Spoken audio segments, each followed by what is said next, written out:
From the studios of Books in Motion, this is Damon Abdallah reading Dallas Run, Book 20 in the Endworld series by David Robbins. Now, let's begin with Chapter 1. Nelson hated border guard duty. He squinted up at the bright April sun, mentally cursing the civilized zone army.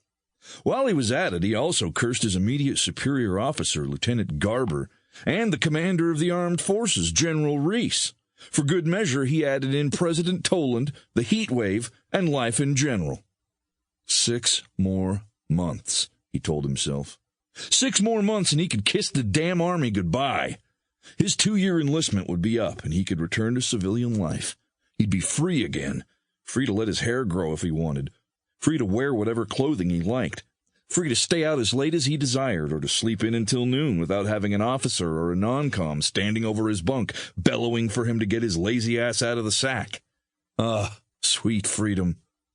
Nelson smiled at the thought of his honorable discharge and shifted his attention to the stark, oddly ominous structures silhouetted against the southern horizon.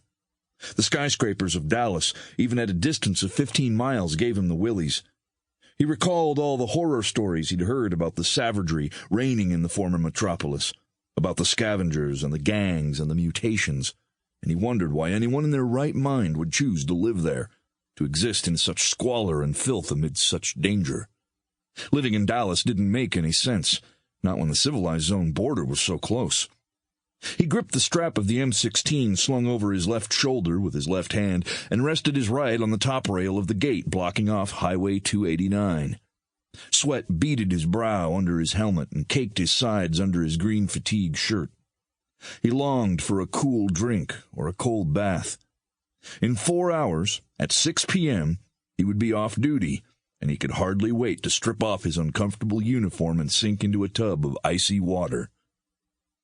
Daydreaming about Cindy, Art? Nelson started at the sound of the familiar voice and pivoted to his left to find Sergeant Whitney emerging from the white hut at the side of the road. No? He blurted out. What's with you? Sergeant Whitney asked and grinned.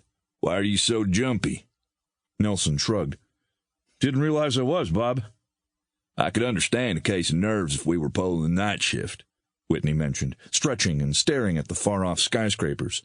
But it's in the middle of the afternoon, for crying out loud. I guess pulling sentry duty at this post gives me the creeps, Nelson said. Me too, Whitney admitted. Those screams an hour ago were some of the loudest I've heard.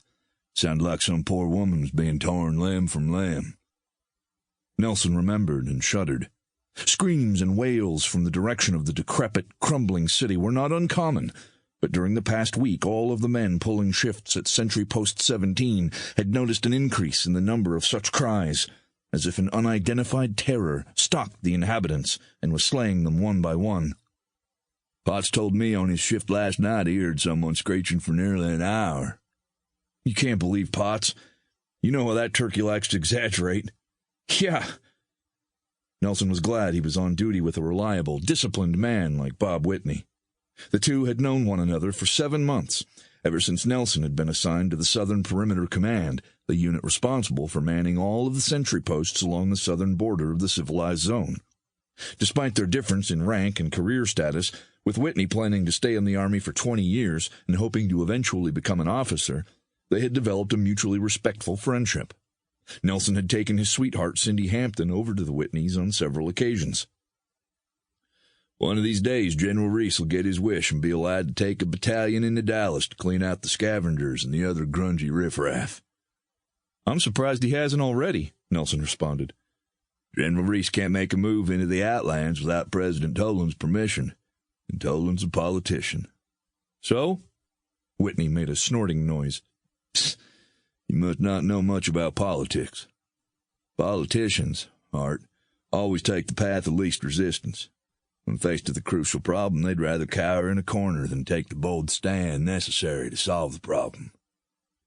I still don't understand, Nelson said. Permit me to educate you, Sergeant Whitney said, and pointed toward the city. Out there lies the Outlands. Any and all territory lying outside the boundaries of the organized factions is considered part of the Outlands. Tell me something I don't know. Oh. Sample complete. Ready to continue?